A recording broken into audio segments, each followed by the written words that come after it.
So this is a video I've been thinking of doing for quite a while, and it's about a topic that I've been wanting to talk about, wanting to share my ideas on it, but I haven't been sure how to do it. Number one, because this is one that could impact my channel in the long run by telling people to think this way and to follow through with some of the things that I'm talking about, and not in like a negative way to where people hate me, but to where I'm not needed.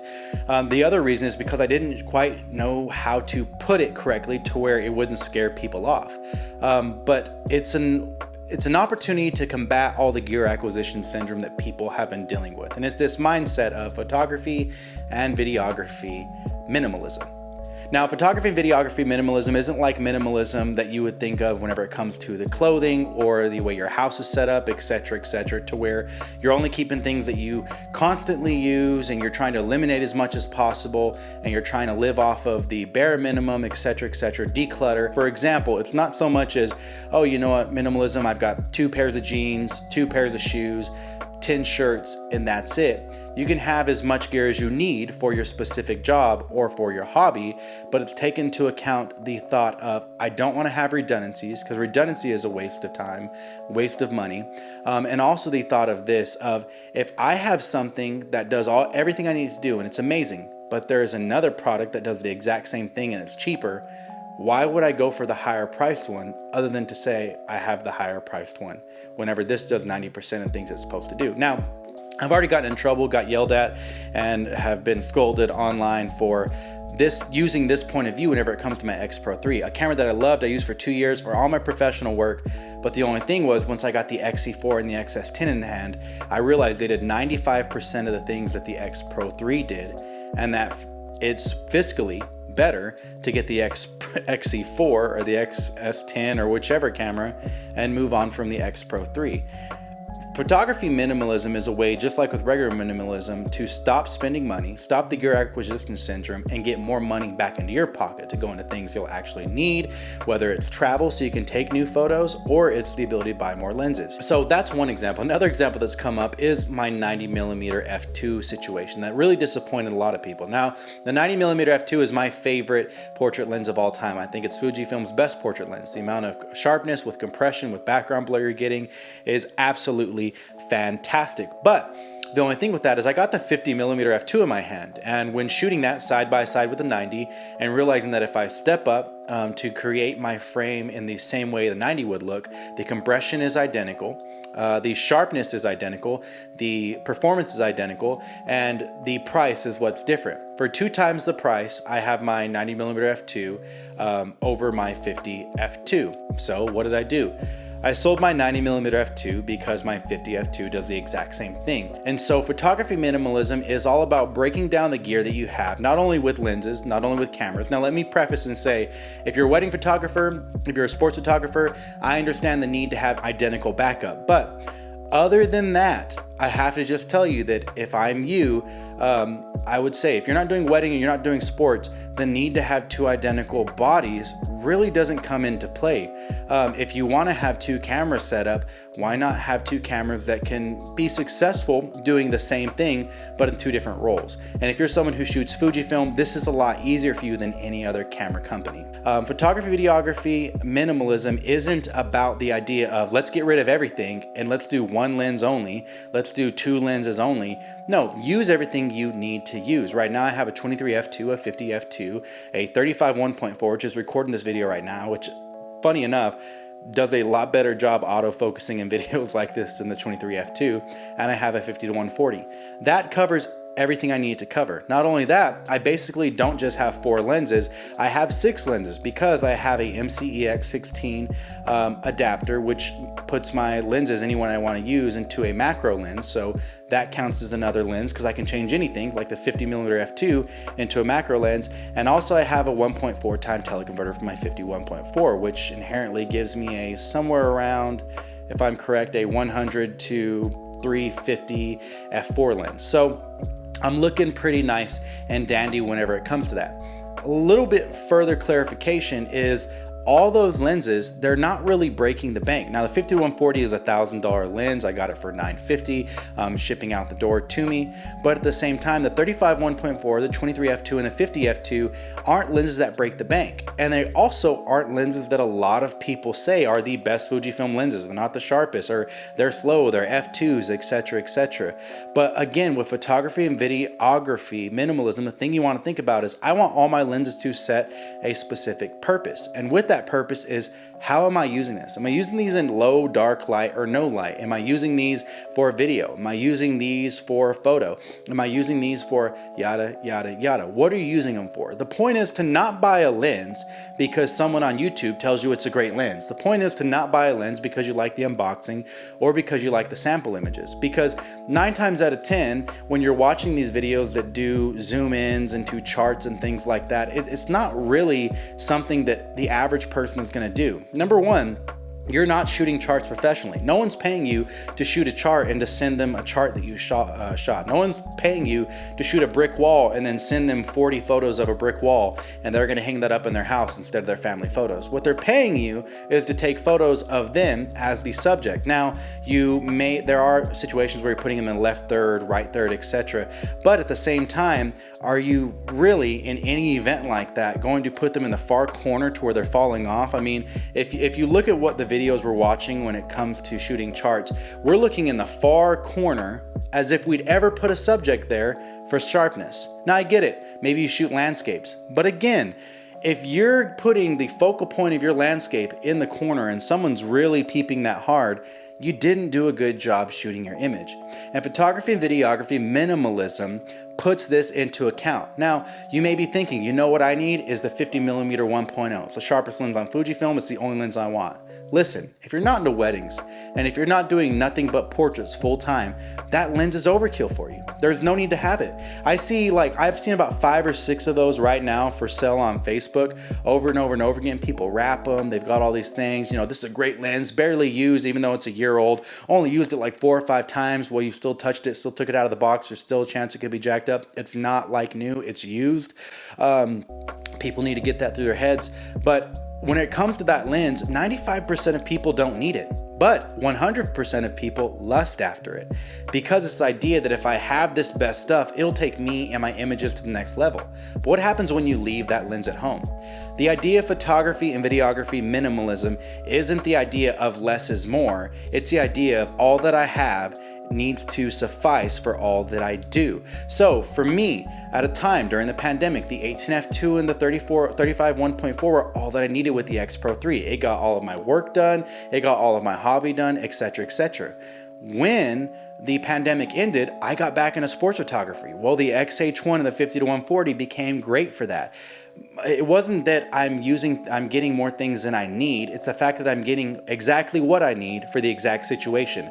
I went out and I bought a 16-55 also whenever I started getting this work. And that wasn't a good enough lens for me. I needed more reach. Once I found that out, I sold that lens. It's all about what you're doing. If you're a hobbyist and you want to collect every Fujifilm lens, go right ahead, as long as you're not getting into debt. But at the exact same time, if you're a hobbyist and you love a 23mm focal length, but you also want to be able to try other lenses or a 35mm, buying the new X100V isn't smart for you. And at the same time, if you're a hobbyist and all you need is a 23mm and you're not recording video and you're just taking candid photos of you and your family, buying the X100V, especially if you live in a dry climate, is probably not the move for you either, when the X100F and the X100T can give you nearly identical images besides the fact that there's a resolution bump. In the same way, when you're gathering stuff and you're gathering gear, if you're someone who wants to shoot sports and you're buying all these things, if you buy a 50-140, do you really need the 70-300? Do you really need the 100-400? Some may say yes, but if you're not getting enough work as a sports photographer, why are they necessary?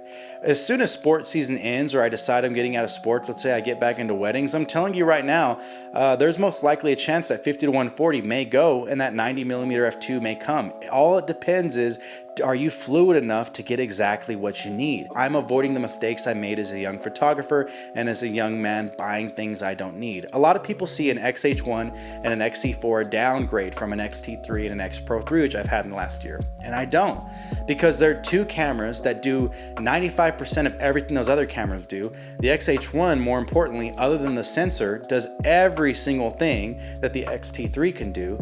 And the X-C4, the only thing it's missing is weather sealing, which I didn't have to worry about because I bring a plastic bag and I hardly ever shot in the rain anyway. And the fact that it doesn't have 2 dual card slots. When you take all this into account, is that 5% difference worth the $800 price difference? And that's the thing about photography and videography minimalism that I'm trying to get across. It's not this idea of less is more, and it never will be. It's the idea of, does the gear that I have, does it do exactly what I need to do in order for me not only to gain money, but to capture the moments I want to capture? If the answer, if you sit down and ask yourself, is yes, then that's all you need. I understand you're gonna have gas. You're gonna look at my channel, you're gonna see about the 18f2, 35 1.4, the 50 1.0, the 90, these little mini reviews and things like that. And you're gonna say, man, maybe I need that. Maybe I need the X Pro 3, maybe I need the XE4. And you know, maybe it would benefit you. But 9 times out of 10, it's not really. You're gonna see a little bit of a jump in autofocus. Maybe you'll like some new film simulations, or you'll just like a different focal length. But is it something that you really, really need? The best part about being a minimalist in any sense of it is the savings, is the fact that now you have money to spend on different things that can benefit you. The idea is just that once I get something in, another thing has to go, whether that's a body or a lens or a bag or a strap, whatever it is. I don't want to have too many things because let's face it, you're not going to carry every lens and every camera bag with you, not only every day, but every week or every month. There are some things that are specifically just for certain jobs. So the things that you purchase, they need to be in mind. Let's be realistic. What are you gonna do? Are you really gonna travel with that camera that often? If not, why do you need a gigantic travel bag? Maybe a camera cube or a small Peak Design or even a small think tank bag is right for you. Also think to yourself, you know, am I really gonna need this big ass telephoto lens because I wanna, you know, shoot street telephoto or get into shooting sports? You know, if you don't have something lined up, why would you purchase the lens for it? And that's something that everyone gets brought into, is they see something, they want to be a part of it, they want to do it, and they see people on YouTube saying, you have to have it, you have to have it, this is what you need, professionals use this, and it really just clouds our vision. When the thing that we need more than anything, number one is financial freedom. And number two is the ability to discern whether or not something is a good purchase for me and what I do personally. Now, again, this may not be for everyone. Everyone may not go for it. People may talk shit. People are probably going to say, well, haven't you bought this, this, and this, and that? Yeah, I have. I've bought quite a few things. But right now, I've got a pretty small kit. It's got 4 lenses that do everything I need to do. Do I miss my 18f2? Very much so. But do I need it right now? No, I've got that 23mm f2, and once I realized you take a couple steps back and it's basically the same shot, I kind of got over it. I always have the 35 1.4 with me. The 50 f2 takes the place of the 90 f2, and the 50 to 140 handles me for sports. Anything else than that, I can't really justify having. Whether it's a zoom, whether it's something with IBIS, whatever, I can't necessarily justify it. And that's the thing, is you know whether or not you can justify something you purchase, and whether you or your wallet or your credit card can really cash that check. And so it's always a good thing to keep in mind about photography and videography minimalism. Do I have everything I need to do the jobs that I'm asked to do? And if so, do I really need something else? I don't. And are you only critical of your images in your gear whenever you're looking at someone else's images in gear because they tell you that this is the way it's supposed to look? Especially whenever you're creating and editing your images, you're in love with them, you love the look, you're smiling as you're sending these things off, you're excited you had so much fun at a shoot, at an engagement, at a wedding. Just kidding, no one has fun at weddings. You have so much fun during all these things, but then the unfortunate thing is you get home and you watch YouTube and then you get sad because you're out here shooting a wedding with a 56 1.2 and there's a 50 1.0. You're not as fast as them. Or you're out here shooting a wedding or shooting sports on a 70 to 300. Great images, but it's not the 50 to 140. Or you're out here shooting on the 35 1.4, which is an amazing lens, but it's not the 33 1.4. And you're just getting sad about it. That's the thing you have to guard your heart from. You have to guard yourself from, and you have to protect yourself from when it comes to bad decisions. You love the image you're taking. You're having fun with photography right now. You're enjoying everything. Don't get wrapped up in this idea of, oh, you know what, if I buy this more expensive lens, or if I do this, this, and this will make me better. This will make me happier. Now, listen, if you want to jump from a system because you're not happy with the autofocus or you're not happy with whatever, it doesn't inspire you, I get it. I've been there before. That's what brought me to Fujifilm, plain and simple, period. I 100% get that.